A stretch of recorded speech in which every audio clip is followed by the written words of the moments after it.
19h03, un léger retard accusé, mais je vous espère nombreux à nous suivre. Bonsoir à tous et bienvenue dans cette édition. À la une de ce soir. Les autorités ivoiriennes ont interpellé 10 Maliens à Korogo pour tentative d'exportation des produits agricoles sans agrément et au mépris de la réglementation en vigueur.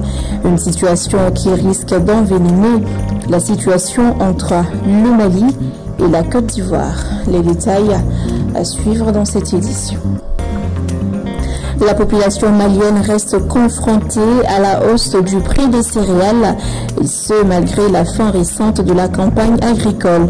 Un fait qui s'explique selon les acteurs du domaine par l'inondation de milliers d'hectares de champs de culture durant l'hivernage. Les régions du Nord restent confrontées à la montée des eaux du fleuve Niger. La situation a déjà causé beaucoup de dégâts dans plusieurs localités du nord de notre pays. Voilà donc pour les sommets.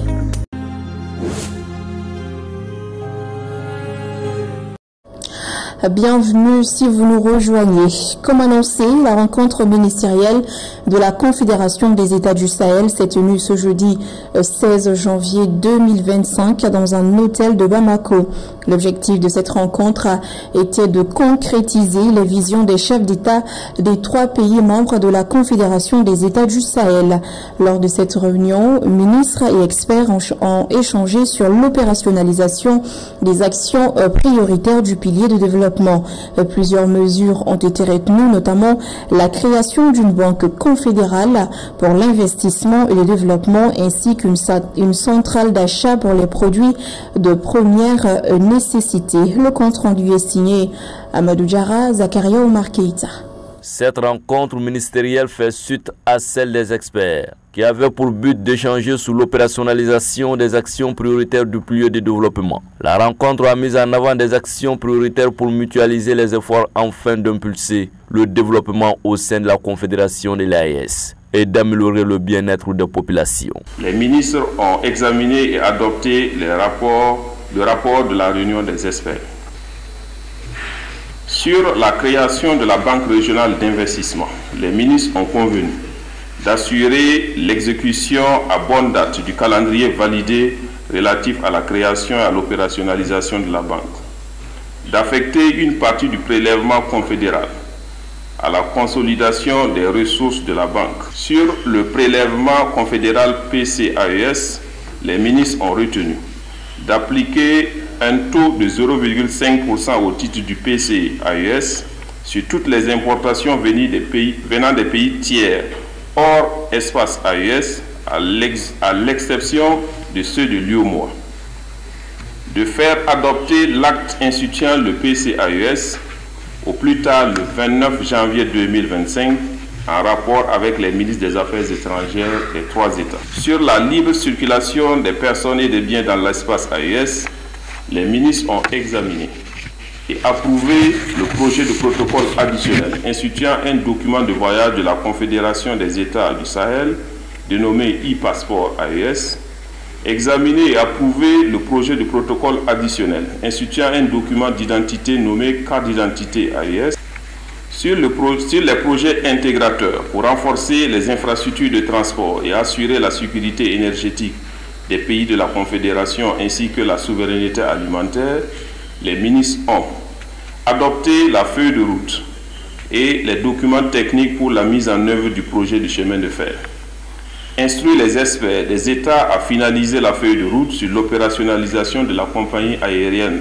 de l'AES, adopter la feuille de route et les documents techniques de mise en œuvre du projet d'autoroute. Les ministres ont réaffirmé leur engagement à mettre tout en œuvre pour opérationnaliser les actions prioritaires au bonheur de la population. Je pense que les actions que nous envisageons de mener et qui, fort heureusement, on a prévu des délais pour chacune des actions, des délais de 9 mois pour certains, des délais de 3 mois pour d'autres et même des délais de 15 jours pour le PC, par exemple, pour le prélèvement communautaire. C'est des délais qui doivent être respectés parce que nous avons pris l'engagement devant le chef d'État que nous n'allons pas être, en tout cas, le pilier qui va être en reste. Tout le monde sait aujourd'hui que sur le plan de la sécurité, nous avons des résultats tangibles et concrets et nous encourageons justement nos forces de défense et de sécurité pour les efforts et les félicitons pour les résultats atteints. La diplomatie, c'est eux qui portent la voix de l'AES, de la Confédération aujourd'hui, sur tous les espaces, que ce soit au sein de notre espace, que ce soit en dehors de cet espace. Aujourd'hui, la Confédération est une réalité tangible au plan diplomatique. Ils ont également condamné les actes terroristes perpétrés contre les civils innocents et les forces de défense et de sécurité des États membres de la Confédération. La réunion s'est conclue par la signature d'un document portant sur les actions prioritaires du pilier de développement de la Confédération de l'Alliance des États du Sahel. Je vous l'annonçais tout de suite en début de journal, 10 Maliens ont été interpellés à Korogo pour tentative d'exportation des produits agricoles sans agrément et au mépris de la réglementation en vigueur. L'information nous émane d'un communiqué des autorités judiciaires ivoiriennes. Cette nouvelle affaire risque d'envenimer les tensions entre le Mali et la Côte d'Ivoire. Les explications de Lassine Diakité. Il ressort du dit communiqué, le mercredi 8 janvier 2025, un camion de marque Mercedes type remorque immatriculé au Mali, transportant 52 sacs de café brut d'un poids de 4 tonnes, dissimulés et disséminés parmi des marchandises constituées d'amidon et d'igname, a été intercepté à la sortie de la ville de Koroko par l'antenne régionale de la police des stupéfiants et des drogues. Et de poursuivre, les investigations ont permis d'établir que les camions en provenance de la ville de Bouaké avait pour destination la ville de Bamako au Mali. Le camion ainsi que les sacs de café brut ont été saisis. Aussi précise le communiqué, 10 personnes dont des agents publics ont été interpellées par les enquêteurs. Une information judiciaire a été ouverte à leur rencontre pour des faits de corruption, d'exploitation illicite des produits agricoles soumis à agrément et blanchiment des capitaux. Par ailleurs, le procureur de la République rappelle que l'exportation des produits agricoles sans agrément et au mépris de la réglementation en vigueur est constitutive d'une infraction pénale. Les auteurs de cette infraction seront interpellés et poursuivis par ces services. Les produits de cette infraction et les moyens de transport ayant servi à la commettre seront saisis. Notons que le Mali a interdit l'exportation de certains produits agricoles depuis octobre 2024. Il s'agit entre autres des amas de karité, arachides, soja et sésame. L'information a été donnée dans un arrêté interministériel du ministre de l'Économie et des Finances et celui de l'Industrie et du Commerce. La décision vise à soutenir le secteur de la transformation alimentaire, la création de l'emploi et à favoriser l'autosuffisance alimentaire. En tout cas, cette affaire risque d'envenimer les tensions entre Bamako et Abidjan. Par ailleurs, le calife général de la Tijaniya a été enlevé fin décembre par le groupe de soutien à l'islam et aux musulmans. Dans une vidéo attribuée à l'un des chefs du groupe terroriste, il avait été annoncé qu'il avait succombé au cours de son transfert vers un lieu où il devait être interrogé. Une information démentie ensuite par les proches de l'imam. Plusieurs semaines après, on ne sait toujours pas ce qui lui est arrivé. Bakary M. Sidibé. Thierno Amadou Adital, prêchant la modernisation, a été annoncé décédé à la suite de son enlèvement par des djihadistes fin décembre 2024, a indiqué un message audio attribué à un des principaux chefs djihadistes et circulant sur les réseaux sociaux depuis ce 6 janvier. Il avait été victime près de la frontière mauritanienne d'un kidnapping imputé au groupe de soutien à l'islam et aux musulmans Jessim ou Jenim, suivant l'acronyme arabe Alliance djihadiste affiliée à Al-Qaïda. Thierno Amadou Adital était le calife général de la Tijaniya à Nioro du Sahel et prêchait la non-violence. Il aurait succombé au cours de son transfert vers un lieu où il devait être interrogé si un enregistrement sonore attribué à Amadou Koufa, l'un des chefs du Jenim. Suite à cette annonce, les parents de l'imam ont démenti la nouvelle de sa mort et ont indiqué avoir des contacts avec les ravisseurs. Depuis, on est sans nouvelles de la situation de Thierno Amadou Adital, accusé par les terroristes de traiter avec l'État malien, de combattre le groupe djihadiste affilié à Al-Qaïda et à l'organisation État islamique. Lors de la campagne agricole dernière, le Mali a connu des centaines de cas d'inondation ayant occasionné des pertes en vie humaine et engendrant des dégâts matériels importants. Aussi, les inondations ont englouti des milliers d'hectares de champs, une situation qui n'est pas sans conséquences sur la production agricole et sur les prix des céréales. C'est ce qui ressort en tout cas du constat fait par nos reporters dans certains marchés de Bamako. Le reportage est signé Bakary MCDB. Pour l'hivernage 2024, plus de 600 cas d'inondation ont été enregistrés dans les 19 régions du Mali et le district de Bamako, causant des pertes en vie humaine et des dégâts énormes. Dans les zones agricoles, les pluies diluviennes de 2024 ont submergé des milliers d'hectares, affectant la production agricole. Cette situation, selon les commerçants céréaliers, a beaucoup affecté les prix des céréales. Aruna Koulibaly, commerçant grossiste, nous fait le point de la situation.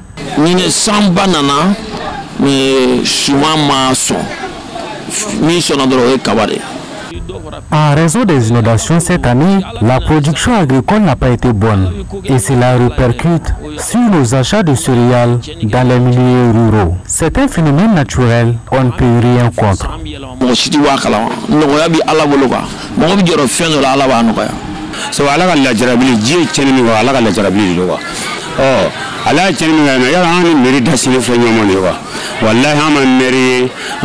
La pluie, c'est Dieu qui nous donne.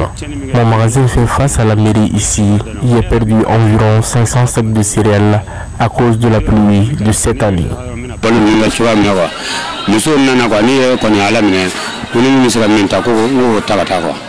Une situation préoccupante qui doit convaincre les autorités à soutenir les producteurs et préserver la sécurité alimentaire dans les zones durement affectées par les inondations.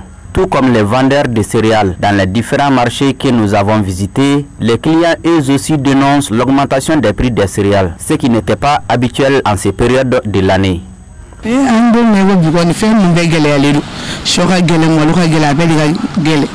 Aujourd'hui, dans les marchés, tout est cher. Nous souhaitons que les prix baissent. Sinon, c'est très difficile pour nous. Depuis, nous payons le kilo d'haricots à 1000 francs et on pensait qu'il y aura une réduction, mais ce n'est pas le cas. Parmi multiples raisons, il y a le prix d'achat des céréales dans les zones rurales.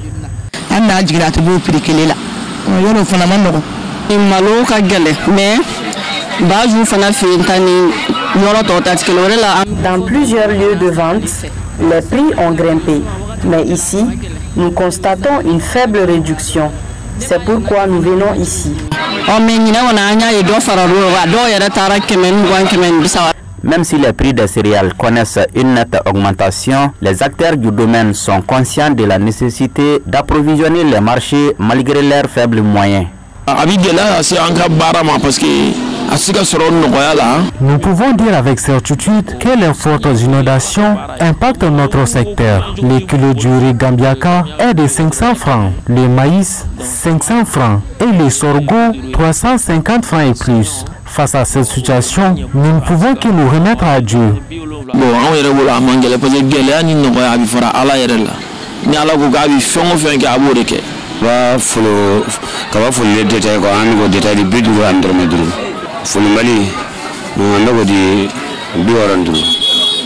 Le kilo de maïs ici, c'est 275 francs. Pour moi, la situation est difficile que l'année dernière en raison des dégâts causés par la pluie.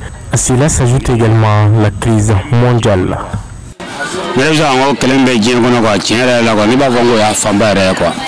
À ce rythme, les mois à venir risquent d'être très difficiles pour les chefs de famille. Et la montée exceptionnelle des eaux du fleuve Niger continue elle aussi de faire des dégâts dans le cercle d'Onsongo, dans la région de Gao. En plus des écoles, plusieurs maisons sont effondrées et d'autres menacées d'effondrement dans d'autres régions du nord du Mali. La situation a déjà fait plusieurs sinistrés. Le point avec Oumou Traoré. Le fleuve Niger continue sa montée avec ses lots d'inondations dans les régions du nord du Mali. Cette crue exceptionnelle a déjà occasionné l'effondrement de plusieurs maisons et d'autres risquent de l'être avec les rythmes de la crue dans les cercles d'Ansongo. Selon nos confrères de Studio Tamani, tous les villages situés au bord du fleuve, de Bara à la Bezanga, sont menacés d'inondations. Une délégation de la Commission locale des catastrophes nationales s'est rendue sur le terrain afin de constater les dégâts. Compte tenu de la menace, la Commission a demandé aux riverains de quitter les lieux afin de se mettre à l'abri. En décembre dernier, dans les cercles de Youarou, région de Mopti, on comptait au moins 58 écoles fermées à cause de l'inondation. Selon les responsables scolaires, sévissaient dans les cercles de Diré. Sur place, on note au moins 47 écoles non fonctionnelles à cause de l'eau. Actualité sur un tout autre plan, pour renforcer son parc autobus, la compagnie Diara Transport a réceptionné 24 nouveaux bus Yutong. Cette nouvelle acquisition marque la volonté de Diara Transport de mettre sa clientèle dans le confort et de développer le transport interurbain au Mali. La cérémonie de réception s'est tenue ce jeudi à la gare de la compagnie Fanta Dambélé, Montala Ouattara, pour le compte rendu. 24 bus Yutong. Ce sont la nouvelle acquisition de la compagnie Diara Transport pour renforcer sa flotte et mettre ses passagers dans de meilleures conditions de voyage.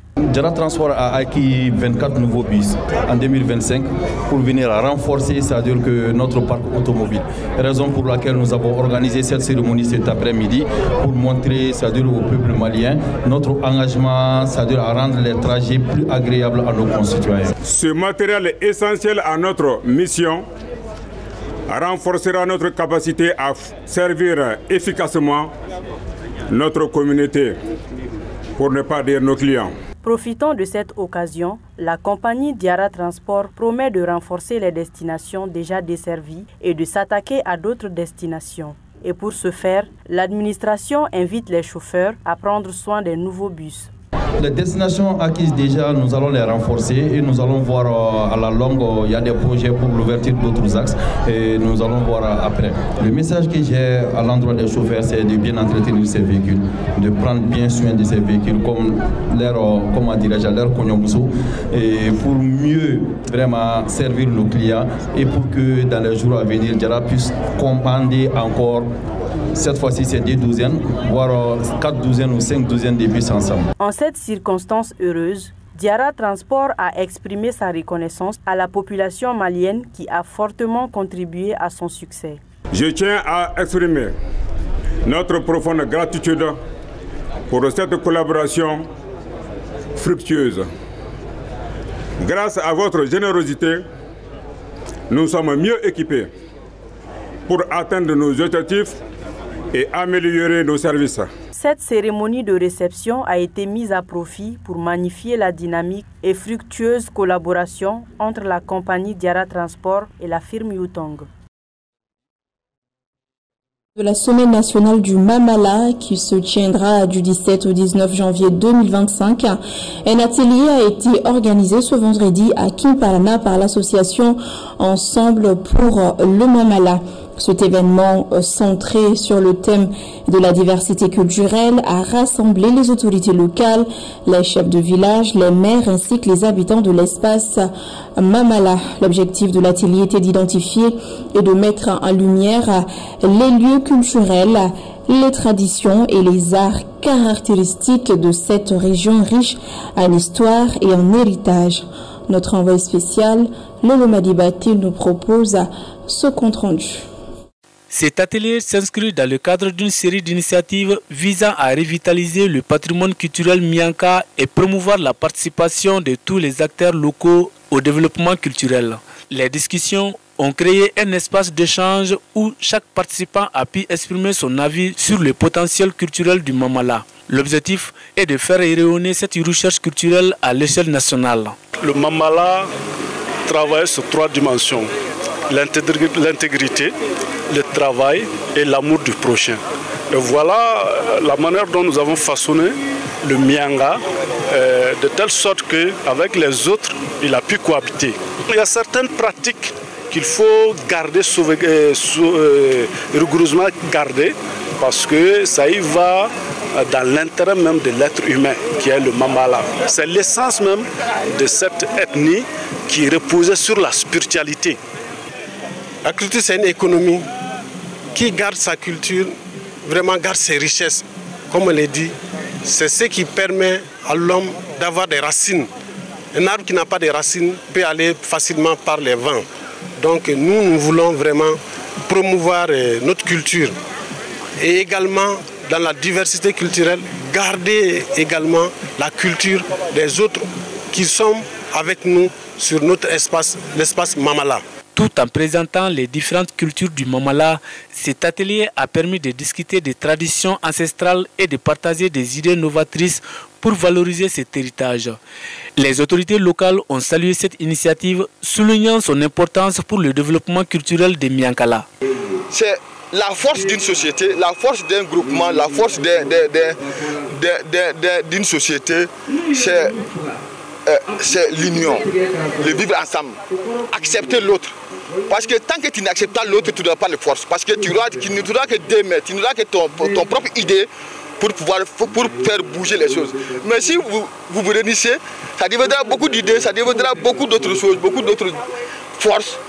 La semaine nationale du Mamala, qui se poursuivra jusqu'au 19 janvier, s'annonce comme un moment fort mettant en avant la culture, les traditions et l'harmonie entre les différentes communautés qui composent ce bel espace. Nous refermons cette édition par cet avis de recherche.